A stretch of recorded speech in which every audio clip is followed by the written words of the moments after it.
All right, parent, I want you to imagine this. You're at a game watching your son. It's the bottom of the ninth. Your son's up to bat. Bases are loaded. Game on the line.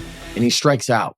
Now, I know what you're thinking. Oh, man, I'd be pissed because, to be honest with you, you've expected something of him, right? You've set this bar for what you think he should be doing. To be honest with you, I understand it, right? You've been paying all of this money, going to all of these tournaments, and I know you're thinking like, what's all this even for? Now, that expectation that I'm talking about, right? The thing that you have in your head when you look at your son seems obvious to you. But my question for you is, has you ever really shared that with your son? Have you ever really communicated what that expectation is that you have with your son?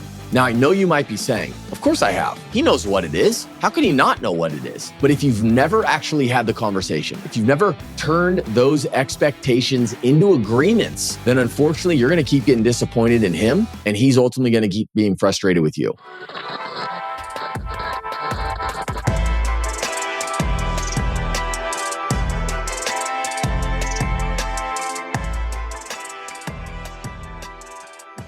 All right, so welcome back to another episode of the Most Valuable Agent Podcast. We are here to help travel baseball parents just like you navigate the highs, the lows, and really everything in between to make your son's travel baseball journey on the diamond as rewarding as possible. I'm your host, Matt Hannaford, and if you've been here before, you know that I'm an agent for Major League Baseball players, and I have been for the past 25 years. And in today's episode, we're talking about a leadership principle that, funny enough, actually applies perfectly to travel baseball, but not just travel baseball. The relationships between parent and player in travel baseball. And so in today's episode, we're going to be diving deep into how these unspoken expectations are setting not only you up for failure, but him too.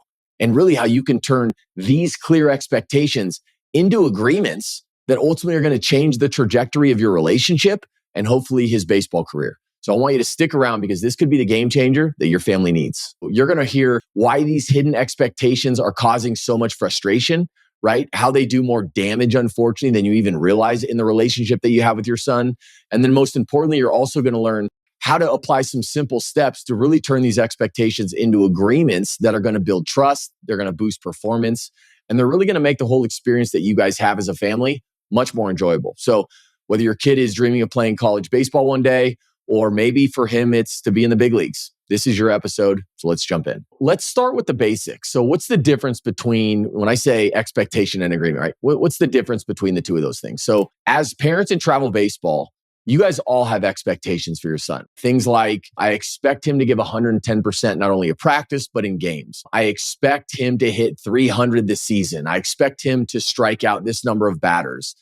I expect him to help his team win in this faction, or I expect him to appreciate all the sacrifices that me as his parent is making. But here's the thing. These are often just in your head. You assume that your kid knows them, but you never really tell them, right? You don't ever articulate what those things are. They're really just unspoken assumptions about how you think they should act or how you think they should perform. Now, an agreement, that's different. It's a two-way street. It's sitting down very specifically with your son, and it's having a real conversation, right? Something like, hey, buddy, what do you want out of the season? As your dad, what can I do to help you achieve your goals? And in that situation, what you guys both get is you each get input. Most importantly, you both get to commit to those various things that you guys are articulating. So if I had to give you a quick analogy, it's like going from being a dictator in the stands to a coach in the dugout. You're going from being collaborative and being empowering, right? It's a much different energy that you're bringing to the conversation. The expectation is one that is met with a lot of frustration, anger, where the agreement is one that's met with a lot of collaboration, if that makes sense. To think about it in baseball terms, an expectation is like assuming that a pitcher is going to throw or knows how to throw a curveball without really ever teaching him the grip, right? But an agreement is actually practicing it together, working on it together until you both kind of end up on the same page. And the thing that I want to tell you is when you make that shift, the one that I'm describing, you're going to see your son step up in ways that you never even imagined. And I'm sure ways in which he never even really imagined. So the first thing that we got to do though is we got to talk about why those expectations are such a problem in the first place. Why do these unspoken expectations lead to so much trouble? Well, for my years as an agent in the business, I've seen it play out, unfortunately, time and time again, where these expectations, they're just not communicated, right? So your son, he's got no idea that they're even there. He can't question them. He can't adjust the thinking. He can't even meet them half the time because he doesn't even know the rules of the game that you're playing in your head. So picture this. You've got a tournament coming up this weekend. And as an example, you may expect that your son skips hanging out with his friends on Friday night, right? Makes sense. You want him to rest up for the tournament. But you never really tell him that. You never articulate it. You never tell him this is what my expectation is for you. And he never gets to agree to it. So what ultimately happens? Well, he's just being a kid. So because you don't tell him, he ends up going out with his buddies. He comes home maybe a little bit late, and then he sucks the next day. And the outcome of that is you're left disappointed. And he's left, unfortunately, defensive, right? Dad, why are you so mad right now?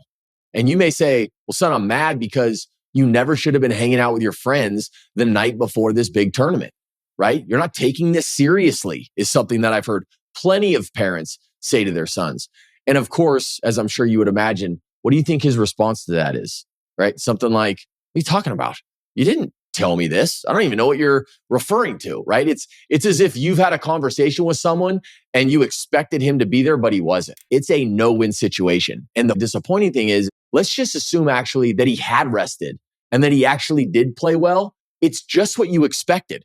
So I would assume there's probably not that much praise that you're even giving him. So the thing is when he succeeds without having an agreement, there's no praise. But when he fails, what happens? It's all frustration and you let him have it. I've heard countless stories from parents over the years where all of these things just continue to build up.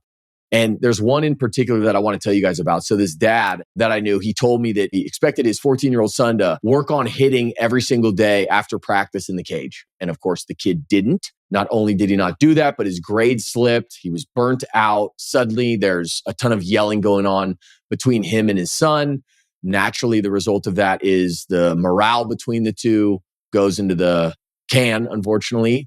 His performance drops and the love for the game, naturally, it starts to fade, right? It's a lose-lose situation. In business, they call it a leadership fail. And as parents, and I've said this before on this podcast, you're the CEO of your family. These unspoken expectations, if you know that they're going to create resentment, if you know that they're going to kill his motivation, and you know ultimately there's an opportunity to turn that around and actually take advantage of what otherwise should be this exciting journey, it no longer has to be this pressure-packed experience. And instead, it could be this really good experience where all of you guys are coming together. So in this example that I gave you, let's just say that would look like you guys agreeing on his practice schedule together, right? Let's just say it looked like you articulating to him and really asking him the question, hey, son, are you on board with not going out with your buddies tonight and resting up tomorrow? And if he says yes, now you have an agreement. If he says no, now you have a conversation to have. Look, at the end of the day, you're the parent, but the point being is if he ignores the order and he goes out anyways and then performs bad the next day, well, now when you're mad at him, he at least knows where this is coming from. Putting that aside, let's now start talking about the good stuff. So how you turn those expectations into agreements, that's where actually the fun lives. And I will say it's actually simpler than it sounds. It's going to transform your relationship. So I don't know any reason why you wouldn't try this. So step one, I want you to start the conversation by sitting down, and it can be over a meal after a game. Just make sure it's not after he had a bad game. So choose wisely when you do this and say something like, hey, son, so I realize I've had some ideas in my head about what I want for you in baseball, but I realize I've never asked you, what do you want from this? What are your goals this season? And more importantly, what do you need from me in order for you to achieve them? You see what I'm doing? Is you're naming responsibilities, both for you and for him. Okay. It starts to take shape, and you'll hear more about it in step two. So step two is you want to get specific. Okay. So you want to lay out these roles and responsibilities. Something like, look, if we agree that you're going to go to practice, call it 3 times a week. I'm not talking about normal practice with high school. I'm talking about maybe additional work.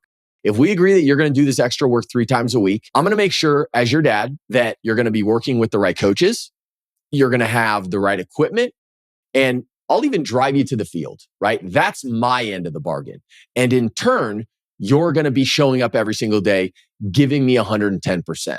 You want to add specific timelines. So by the end of the month, let's check in on this and let's see how it's going, right? And at that point, he may tell you, hey, Dad, I need something else. And maybe that sounds familiar because oftentimes these kids always need more spikes or a new bat or whatever. But maybe he says, I'm not really enjoying working with this particular coach.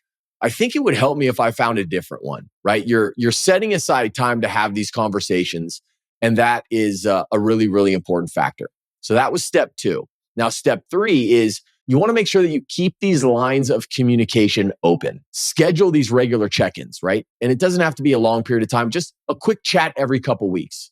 Hey, son, how's this working for you? Do we need to tweak anything?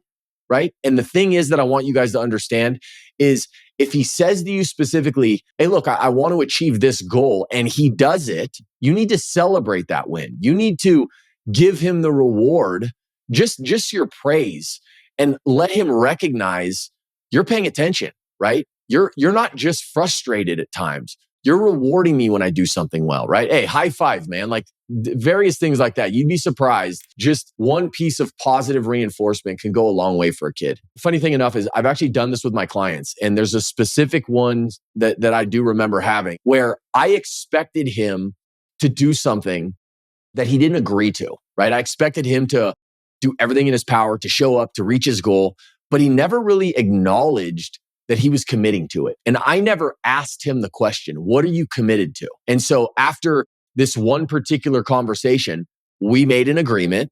He owned that agreement, and then his commitment improved because of it. This commitment was no longer just in my head, it was in his, and we were working together, and I was now able to hold him accountable. So naturally, what ended up happening is when something didn't happen that he said he would do, I got to call him out, and then he owned it.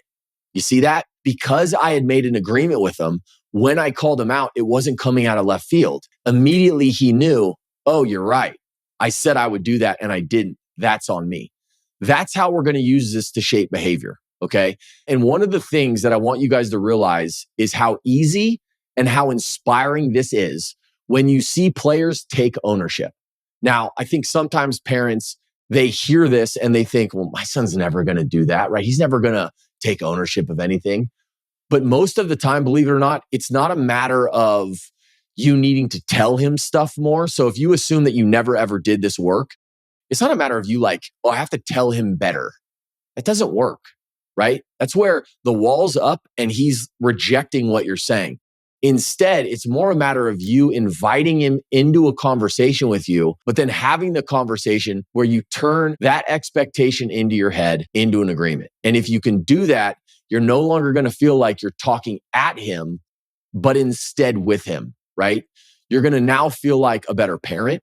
And trust me, he's going to feel empowered because of it. So I want to challenge you with this. I want you guys to give this a try. Honestly, it's the easiest thing to do. It just takes having a conversation. So I know we've covered a lot today. So as a result, I want to recap this thing real quick. So first, expectations, all they are unspoken assumptions that set everybody up for frustration. The second takeaway, these things create defensiveness. They kill motivation in your relationship with your son, and you don't want to do it. And then third, to turn that expectation into agreement, it happens through open dialogue, clear responsibilities, and then ongoing check-ins. And it ultimately, as I've articulated up to this point, it's going to boost performance.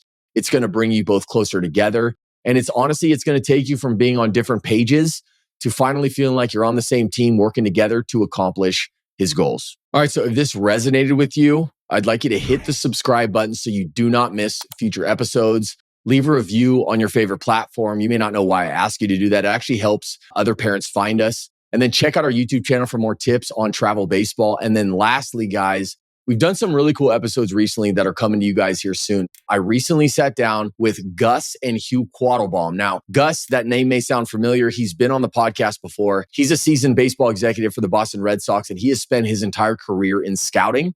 And then we had his brother Hugh on as well, who's a father himself to 3 young baseball players. And he has spent his career in various hitting roles throughout Major League Baseball, both as a director of hitting in Major League organizations, an assistant big league hitting coach, head big league hitting coach.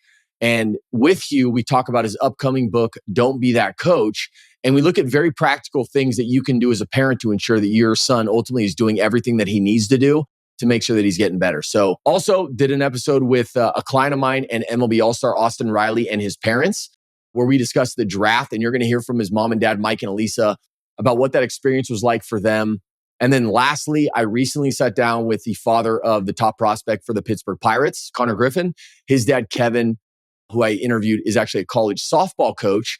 And that is in response to a listener who requested that we had a softball coach on. And so we talk a lot about, the various things in travel baseball that we're all dealing with, how that also applies to softball as well. So guys, I cannot thank you enough. Thank you for tuning in to the Most Valuable Agent podcast. I want to leave you with this question. Mom and dad, what are you doing to become more valuable to your son? I'll see you next time.